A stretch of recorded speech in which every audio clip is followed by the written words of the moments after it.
Assalamualaikum warahmatullahi wabarakatuh.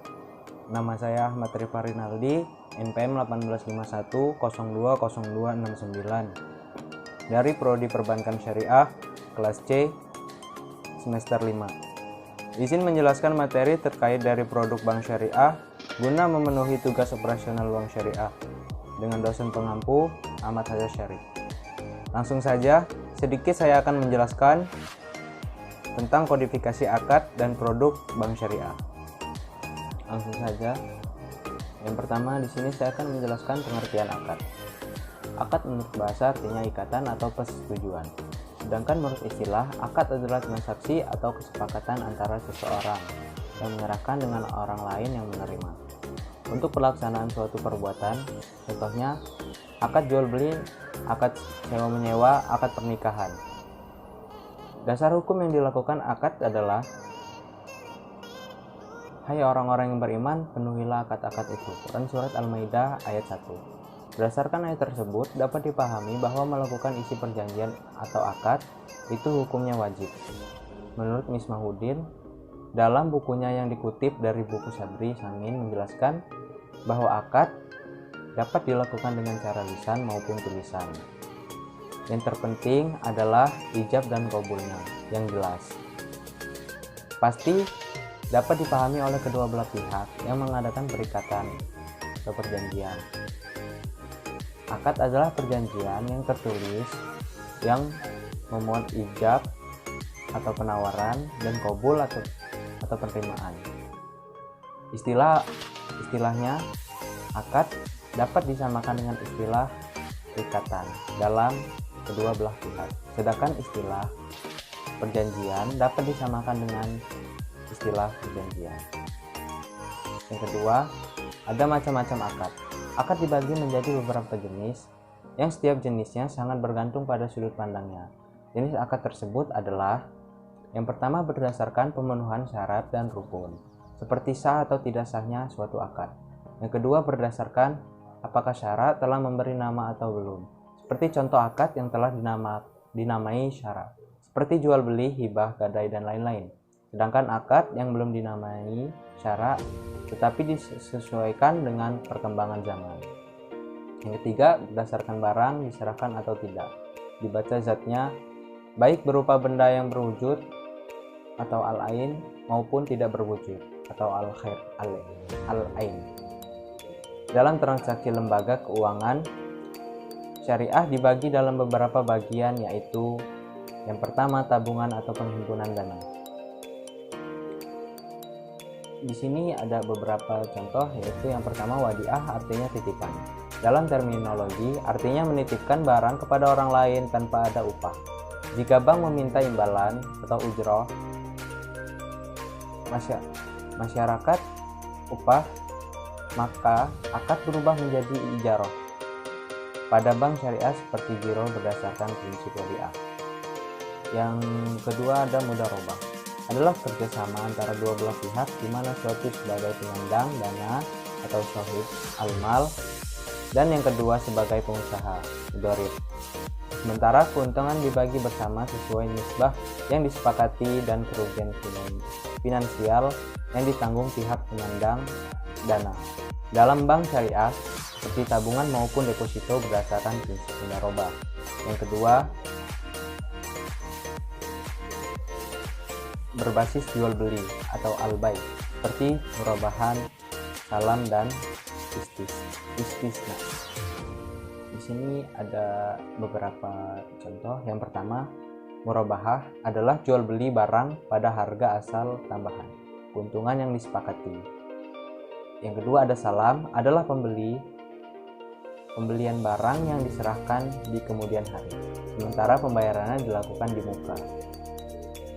Yang ketiga, ada istisna, adalah merupakan suatu jenis khusus dari bai as-salam yang merupakan akad penjualan antara pembeli dan pembuat barang.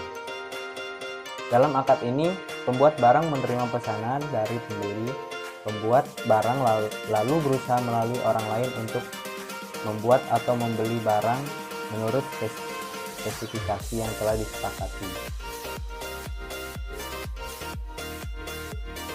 Yang ketiga, di sini ada berbasis sewa menyewa seperti ijarah dan ijarah mutahiyah bitamlik. Di sini ada ijarah. Ijarah itu pembiayaan berupa talangan dana yang dibutuhkan nasabah untuk memiliki suatu barang atau jasa dengan kewajiban menyewa barang tersebut sampai jangka waktu tertentu sesuai dengan kesepakatan akad, atau kata istilah lain, akad untuk mendapatkan manfaat dengan pembayaran. Di sini juga ada ijarah mutahiyah bitamlik, adalah akad sewa menyewa barang antara bank dengan penyewa yang diikuti janji bahwa pada saat ditentukan kepemilikannya, barang sewaan akan berpindah kepada penyewa. Selanjutnya yang keempat, berbasis upah atau jasa pelayanan seperti hafalah, wakalah, hiwalah, dan rahan. Yang pertama ada hafalah, yaitu jaminan yang diberikan oleh penanggung atau kafilin kepada pihak ketiga untuk memenuhi kewajiban pihak kedua atau yang ditanggung. Makful anhu ashil. Dalam produk perbankan, hafalah dipakai untuk LC, bank, guarens, dan lain-lain. Yang kedua ada wakalah, yaitu pelimpahan kekuasaan oleh suatu pihak pada pihak lain dalam hal-hal yang dibolehkan diwakilkan. Yang ketiga ada hiwalah, yaitu akad pengalihan hutang dari suatu pihak yang berhutang kepada pihak lain yang wajib menanggung atau membayarnya. Yang keempat ada rahan atau gadai, yaitu penyimpanan sementara harta milik si peminjam sebagai jaminan atau atas peminjam yang diberikan oleh si piutang. Selanjutnya ada jualah, yaitu jasa pelayanan pesanan atau permintaan tertentu dari nasabah, misalnya untuk pemesanan tiket pesawat atau barang dengan menggunakan kartu debit, cek transfer, dan lain-lain. Yaitu selanjutnya ada takaful, yaitu akad di mana saling menanggung para peserta asuransi. Takaful memiliki rasa tanggung jawab bersama untuk membantu dan menolong peserta lain yang mengalami musibah atau kerugian dengan niat ikhlas, karena memikul tanggung jawab dengan niat ikhlas adalah ibadah. Di sini ada contoh-contoh akad. Yang pertama, akad-akad transaksi syariah. Islam merumuskan suatu sistem ekonomi yang sama sekali berbeda dengan sistem ekonomi lainnya yang selama ini kita kenal. Dalam hal ini, karena ekonomi Islam memiliki akar dari syariah yang menjadi sumber dan panduan bagi setiap muslim dalam melaksanakan aktivitasnya.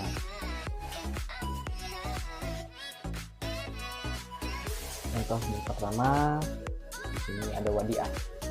Wadiah artinya titipan. Dalam terminologi, yang menitipkan barang kepada orang lain tanpa ada upah. Jika bank meminta imbalan atau ujroh atau mensyaratkan upah, maka akad berubah menjadi ijarah pada bank syariah seperti giro berdasarkan prinsip wadiah. Selanjutnya, mudharabah adalah kerjasama antara dua pihak, di mana yang satu sebagai penyandang dana atau sahibul mal, al-mal, yang kedua sebagai pengusaha atau mudharib.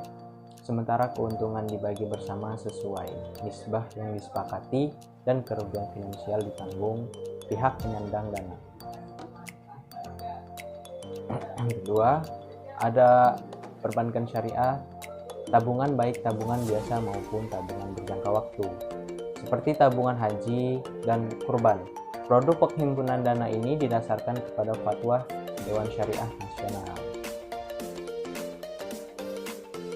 Selanjutnya, yang disepakati tetapi tidak dapat ditarik dengan cek, biliet, giro, dan atau alat lainnya yang dipersamakan dengan itu. Deposito, baik deposito biasa maupun deposito spesial, di mana dana yang dititipkan pada bank khusus untuk bisnis tertentu.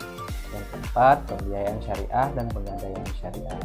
Pada sisi financing, mudharabah pada perbankan syariah diterapkan untuk pembiayaan mudharabah, baik pembiayaan modal kerja maupun investasi khusus.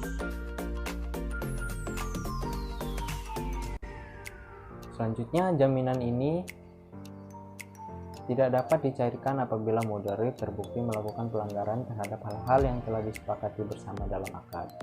Mudharabah secara fikih yang dikenal dengan mudharabah klasik dipandang oleh perbankan syariah sebagai investasi yang beresiko tinggi karena dana yang disalurkan 100% dari pihak bank kepada nasabah.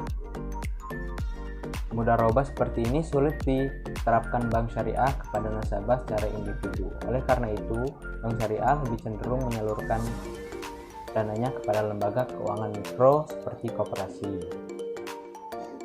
Baik, itu saja mungkin yang dapat saya sampaikan. Kurang lebihnya saya mohon maaf. Saya akhiri. Wassalamualaikum warahmatullahi wabarakatuh.